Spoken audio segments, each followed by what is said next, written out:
Hello, good evening friends. कैसे हैं आप सभी। आर्टिकल का ये पार्ट 3 आप आज देखेंगे। अब तक हमने 2 पार्ट्स के अपलोड कर दिए हैं। ग्रामर को चैप्टर वाइज पढ़ाने का हमने एक बीड़ा उठाया है आप लोगों के साथ, आप लोगों के सहयोग से। उसी का आर्टिकल का ये पार्ट 3 आज हम अपलोड कर रहे हैं, उसी सीरीज़ में ही। तो वीडियो को देखिएगा, शेयर कीजिएगा, लाइक कीजिएगा, कमेंट करके जाइएगा आपको कैसी लगी वीडियो। आर्टिकल का पार्ट नंबर 3 आज आपका ये है। कल तक हमने पढ़ा, परसों हमने पढ़ा बेसिक्स ऑफ आर्टिकल, कल हमने ए एन का यूजेस पढ़े। आज हम बात करेंगे डेफिनेट आर्टिकल की। डेफिनेट आर्टिकल से मतलब है मेरा दा की। किसकी बात करेंगे आज? दा की। दा के कुल मिलाकर के लगभग 12 के आसपास यूजेस हैं। मैं आपका 6 यूजेस आपको बताऊंगा, उसके बाद 6 यूजेस आपको मिलेंगे डे 4 में, फिर नो आर्टिकल, उसके बाद हम चलेंगे प्रैक्टिस पे। ये डेफिनेट आर्टिकल क्यों कहा गया मैं इसको बता दूं। डेफिनेट का मतलब होता है, दाव को कहा जाता है डेफिनेट आर्टिकल, और डेफिनेट का मतलब होता है स्थिर। अर्थात दुनिया में जो भी वस्तु अपनी जगह स्थिर हैं उनसे पहले आप दा लगा सकते हैं। मेरी डेफिनेशन के अनुसार मैं इसको 2 पार्ट में डिवाइड करता हूँ। डा को हम लोग लगा सकते हैं डेफिनेट चीज़ों से पहले, जो भी दुनिया में डेफिनेट चीज़ें उन सभी से पहले, और जो भी दुनिया में यूनिक चीज़ें हैं उन सभी से पहले आप इसको लगा सकते हैं। जो भी दुनिया में डेफिनेट हैं और जो भी दुनिया में यूनिक हैं। डेफिनेट जैसे कि आपका कोई घर, मेरा ये जिसमें मैं स्कूल में पढ़ाता हूँ, board, table, chair, book, floor, train, बस, बहुत सारी चीज़ें जो अपने आप में डेफिनेट है, यानी कि वो चीज़ें जो जब तक नहीं हिलेंगी तब जब तक उन्हें कोई हिलाने वाला ना हो। यूनिक मतलब जो अपने आप में एकमात्र है, जिनके जैसा कोई दूसरा ना हो, जैसे कि आपका सन, मून, अर्थ, ताजमहल, रेड फोर्ट, गंगा, यमुना, गीता, रामायण, कुराना, हिमालय, और बहुत सारे ऐसी चीज़ें जो आपको लगे कि हाँ ये यूनिक हैं, आप उनसे पहले हमेशा द का इस्तेमाल करेंगे। जैसे कि आप बोल सकते हैं the book is on the table, तो the book is on the table. इस तरह से आप लोग इस्तेमाल कर सकते हैं इन चीज़ों का।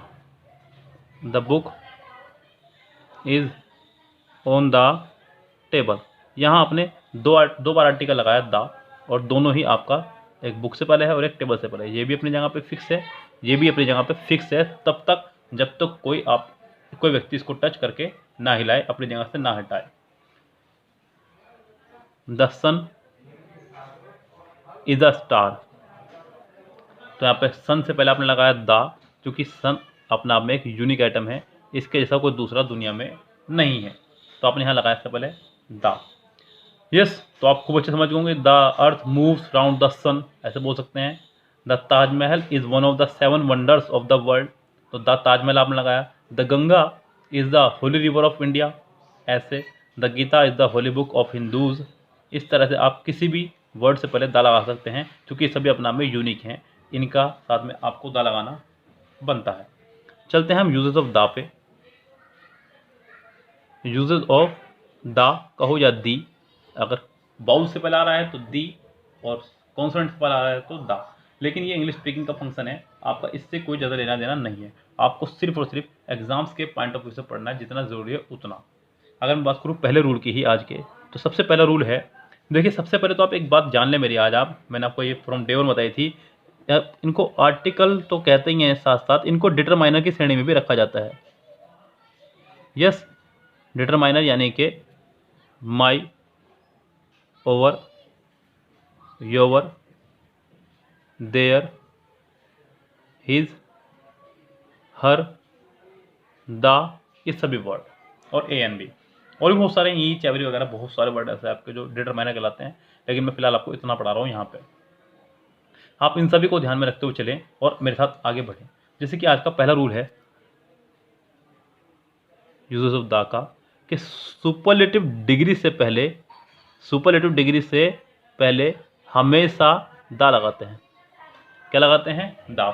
केवल द ही नहीं, कोई भी डिटरमाइनर लग सकता है सुपरलेटिव डिग्री से पहले। आपने भी बचपन में कई बार देखा होगा, आप लोगों ने बचपन में लिखा होगा my best friend. My best friend का ऐसे आपने लिखा होगा 4th 5th में। तो अब देखिए जरा, यहाँ पे बेस्ट क्या आपका यहाँ सुपरलेटिव डिग्री, लेकिन बेस्ट से पहले तो द नहीं आया। अब ऐसा तो आप करेंगे नहीं कि माई द बेस्ट फ्रेंड, ऐसा तो आपने कभी आज तक शायद ना देखा हो। तो यहाँ पर माई इसीलिए ही है क्योंकि सुपरलेटिव डिग्री से पहले कोई भी डिटरमाइनर आपका आ सकता है, और माई भी एक डिटरमाइनर ही है, इसीलिए। तो आपका ये ठीक है और ये गलत।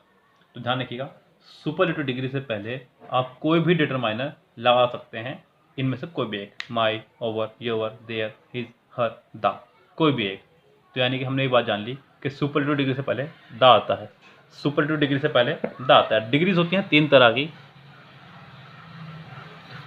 पॉजिटिव डिग्री, कंपैरेटिव डिग्री और superlative degree.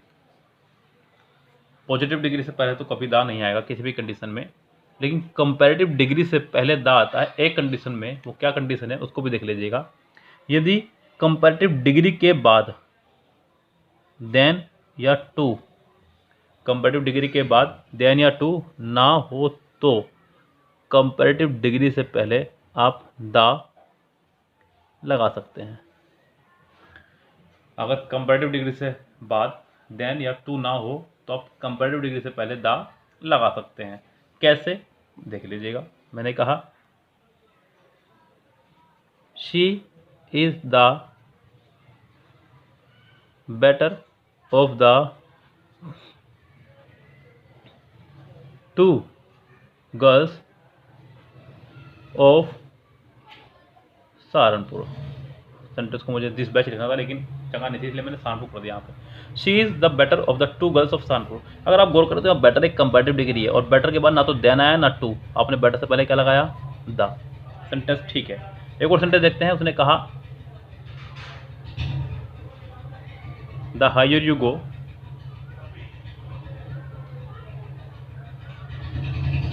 The cooler you feel.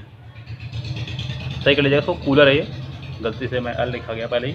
तो यहाँ पे हायर भी और कूलर भी दोनों ही कंपैरेटिव डिग्री हैं, यस। और ना इसके बाद देन है ना इसके बाद देन, ना इसके बाद टू है ना इसके बाद टू, दोनों से पहले आपने क्या लगाया, द। ये भी ठीक है। एक सेंटेंस और चलते हैं लेकर के साथ में आपके। मैंने कहा the more you get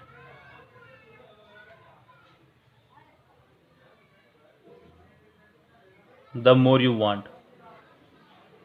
more क्या है आपका, कंपैरेटिव डिग्री। आपने दोनों कंपैरेटिव से क्या पहले लगाया, द। क्यों लगाया, क्योंकि मोर के बाद देन और टू नहीं है। ये कंपैरेटिव डिग्री के लिए है एक आपका रूल कि कंपैरेटिव डिग्री के बाद अगर देन और टू ना हो तो आप कंपैरेटिव डिग्री से पहले भी द लगा सकते हैं। यस, खूब अच्छे से नोट्स बनाइएगा। कुछ बातें ऐसी हिंदी की जो मैं नहीं लिख सकता, मैं बोल देता हूँ, आप उसको भी अपने नोट्स में उतारिएगा। यस, ये ध्यान रखें आप। नोट्स जितना अच्छा आपके बनेंगे उतने आपके अच्छे काम आएंगे, बिकॉज आपकी भाषा आपके हमेशा काम आती है। चलते हैं रूल नंबर 3 पे। ध्यान दीजिएगा, यदि किसी भी नाउन के बाद में इन प्लस इनमें से कोई भी एक, हिम, हर, देम हो तो आप उस नाउन से पहले द लगाएंगे। जैसे कि the doctor in him, the doctor in him, the teacher in me, the teacher in me. इस तरह से एक सेंटेंस देखिए, एग्जाम का ही सेंटेंस है, एग्जाम में आया हुआ सेंटेंस है। कह रहा है कि when ever I saw any student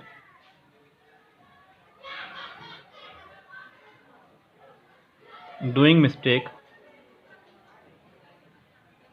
in English grammar, the teacher in me arose automatically। यहाँ सेंटेंस एग्जाम में जब आया था तो यहाँ दा नहीं था, यहाँ पर अ लगाया गया था। मैंने दा इसलिए लगाया जिससे कि मैं आपको एग्जाम्पल बता सकूँ। तो यहाँ पर टीचर के बाद आया इन मी, तो टीचर से पहले लगाया गया दा। कि जब भी मैं किसी बच्चों को देखता हूँ, स्टूडेंट को देखता हूँ इंग्लिश ग्रामर में गलती करते हुए, मेरे अंदर का टीचर जाग उठता है अपना आप से ही। इस तरह से एग्ज़ाम में इसको लेकर के मिस्टेक दी जाती है। यस, ये था आपका रूल नंबर 3। बहुत इंपॉर्टेंट है, कई बार एग्जाम आया है, इसलिए मैं कहूँगा कि इसको भी आप खूब अच्छे ध्यान रखें। खूब इंपॉर्टेंट रूल है, कई बार एग्जाम में आ चुका है। चलते हैं रूल नंबर 3 पे, 4 पे सॉरी। इसको देखिए, एक बड़ा प्यारा स्ट्रक्चर आप पढ़ेंगे, इसको कई बार यूज़ हो चुका है। एक तो होता है अ नंबर ऑफ, ये 3-4 जगह यूज़ होता है आपका, नाउन में भी और सिंटैक्स में भी और आर्टिकल में भी, कई सारे तरह से इसकी गलती जाती है। अ नंबर ऑफ और the number of. A number of मतलब एक अनिश्चित संख्या, अनिश्चित संख्या। द नंबर ऑफ यानी कि कोई निश्चित संख्या, यानी कि डेफिनेट नंबर।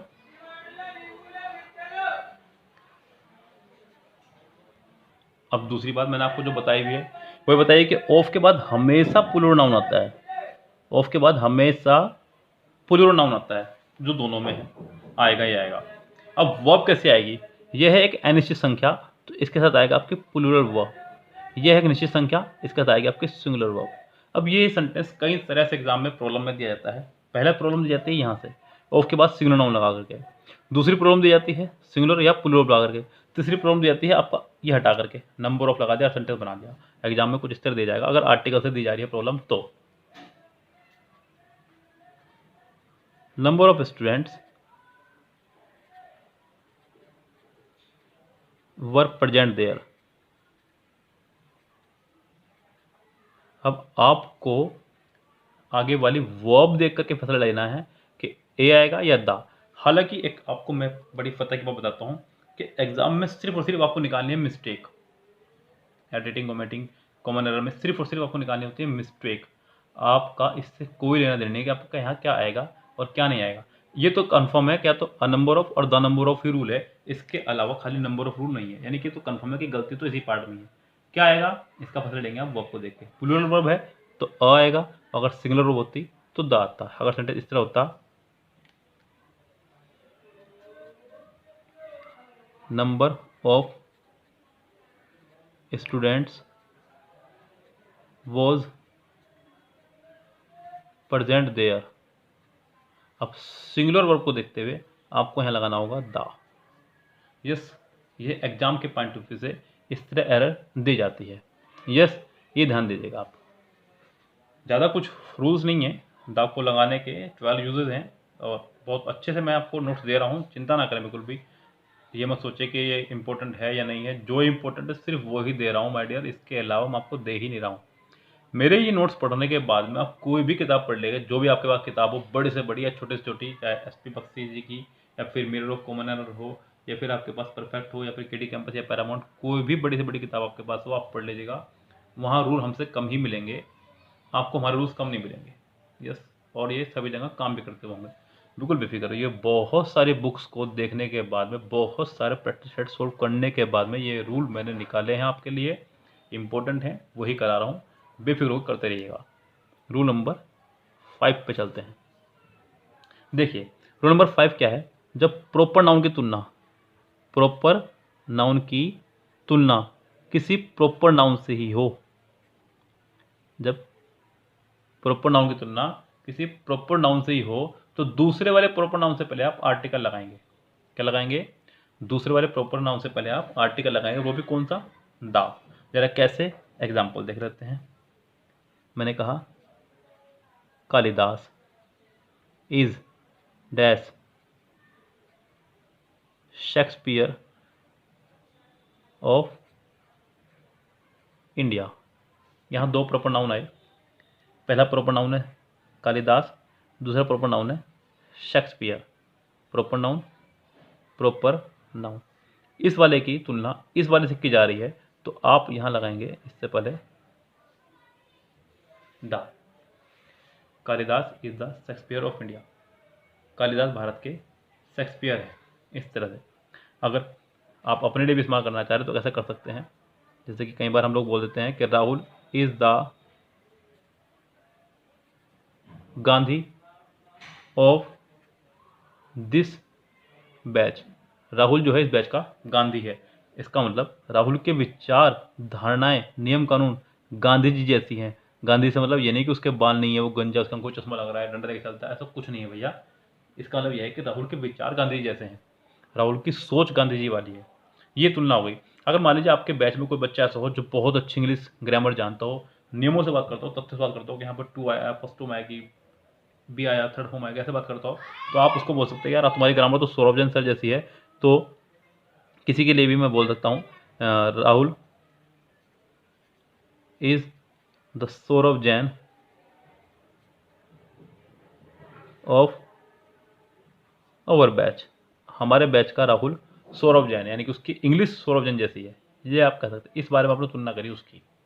तो जब दो प्रॉपर नाउन की तुलना आपस में की जाए तो दूसरे वाले प्रॉपर नाउन से पहले आप दा का इस्तेमाल करेंगे।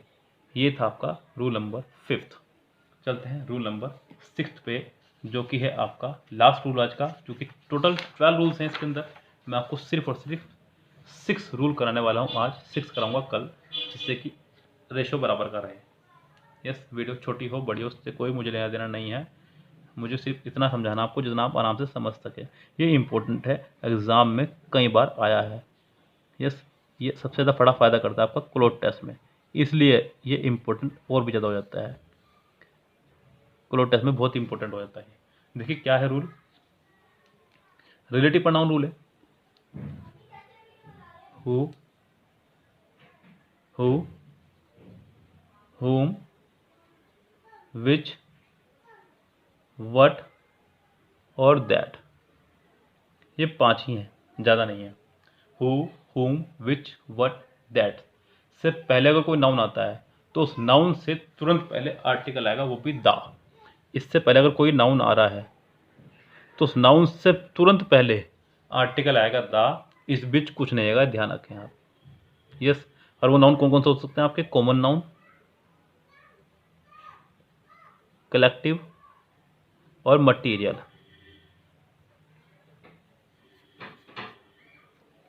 कॉमन, कलेक्टिव और मटीरियल। देखिए प्रॉपर नाउन से पहले कभी भी आर्टिकल नहीं आता, सिर्फ एक कंडीशन है, मैंने आपको अभी 5th रूल में बता दी। और एब्स्ट्रैक्ट नाउन से पहले तो किसी भी कंडीशन में कोई आर्टिकल आएगा ही नहीं। यस, यहाँ तो एक कंडीशन थी जो मैंने आपको बता दी, वहाँ एब्स्ट्रैक्ट नाउन में कोई भी कंडीशन नहीं, यानी कि आर्टिकल आएगा नहीं तो आएगा ही नहीं, सिर्फ कॉमन, कलेक्टिव, मटीरियल नाउन से पहले आ सकता है। हालांकि आपने ये भी पढ़ा होगा कि मटीरियल नाउन से पहले कभी आर्टिकल नहीं आता है, लेकिन अगर मटीरियल नाउन के बाद में इनमें से कोई भी एक वर्ड हो तो आपका आर्टिकल आना संभवतः इंपॉर्टेंट माना जाएगा। जरा देखते हैं एक सेंटेंस इसी बेस पे। कह रहा है कि the milk which I bought from your shop had turned sour. तो वो दूध जो मैंने तुम्हारी दुकान से लिया था वो फट चुका था। यहाँ देख रहे हैं आप विच, रिलेटिव प्रोनाउन से पहले आया आपका एक नाउन, कौन सा नाउन है, मटीरियल नाउन। मटीरियल नाउन से पहले लगाया दा, क्यों लगाया, क्योंकि ये दूध फिक्स हो चुका है। हालांकि कभी मिल्क से पहले या फिर मटीरियल नाउन से पहले कभी आर्टिकल नहीं आता, जैसे कि आई ड्रिंक मिल्क, कभी आपने मिल्क से पहले आर्टिकल नहीं लगाया होगा, ज़रूरत भी नहीं है, लेकिन जब वो डेफिनेट हो जाए तो आप उससे पहले आर्टिकल दा लगाएंगे। यहाँ पे मिल्क को डेफिनेट किया गया है, इसलिए इससे पहले दा लगाया गया है। ये एक सेंटेंस एग्जाम का है, उसे देखें आप ध्यान से। She at all the food in no time which her father bought for her brother not for her। यहाँ मैंने इस सेंटेंस को क्यों बताया, ये बताने के लिए कि यहाँ एक रिलेटिव प्रोनाउन आया है। कह रहा है कि उसने वो सारा खाना खा लिया जो उसके पापा उसके लिए नहीं बल्कि उसके भाई के लिए खरीद के लाए थे। यस, जो यानी कि किसकी बात हो रही है, खाने की, उस खाने की जो उसने खा लिया। तो रिलेटिव प्रोनाउन से आने वाला नाउन उसके जस्ट पीछे ही होना चाहिए, इस बीच कुछ भी नहीं होना चाहिए, मैंने आपको ये बात बताई थी। तो यहाँ पे सेंटेंस इस तरह से बनेगा, she ate in no time, she ate in no time all the food, यानी कि सेंटेंस का सही करेक्शन ये हो जाएगा, she ate in no time all the food which अब ये सेंटेंस आपका करेक्ट होगा, क्योंकि विच एक रिलेटिव प्रोनाउन है। रिलेटिव प्रोनाउन से आने वाला नाउन से जस्ट पहले और उससे पहले आपका आर्टिकल रहेगा द। ये ध्यान दीजिए, यही सबसे बेस्ट तरीका है, ये आपको अप्लाई करना होगा। इसके अलावा आप कुछ नहीं कर सकते। सबसे इंपॉर्टेंट रूल है, सबसे इंपॉर्टेंट रूल आर्टिकल का द लगाने का रूल यही है। एग्जाम में कई बार आता है, इसको कई बार देख लीजिएगा। अगर नहीं समझ में आया तो मुझे कमेंट कीजिएगा, मैं आपको एक बार फिर समझा दूंगा कल की वीडियो में। अभी आपके पास एक दिन का मौका पूरा है। अगर आपको समझ में आ गया है तो अच्छी बात, नहीं समझ में आया तो मुझे इसी वीडियो के कमेंट बॉक्स में कमेंट कीजिएगा, सर लास्ट वाला रूल फिर से समझा दीजिएगा, या फिर लास्ट वाला रूल समझ में आ गया है तो मैं इसको कल की वीडियो में रिपीट कर दूंगा एक बार फिर से। फिलहाल कल तक के लिए कीजिए इंतजार। पार्ट 4 आपके सामने आ जाएगा आर्टिकल का कल, और कल पार्ट 4, फिर पार्ट 5, और ये चैप्टर फिनिश, फिर करेंगे इसकी प्रैक्टिस। फिलहाल तब तक के लिए have a nice day, see you tomorrow, शब बखैर, गुड नाइट।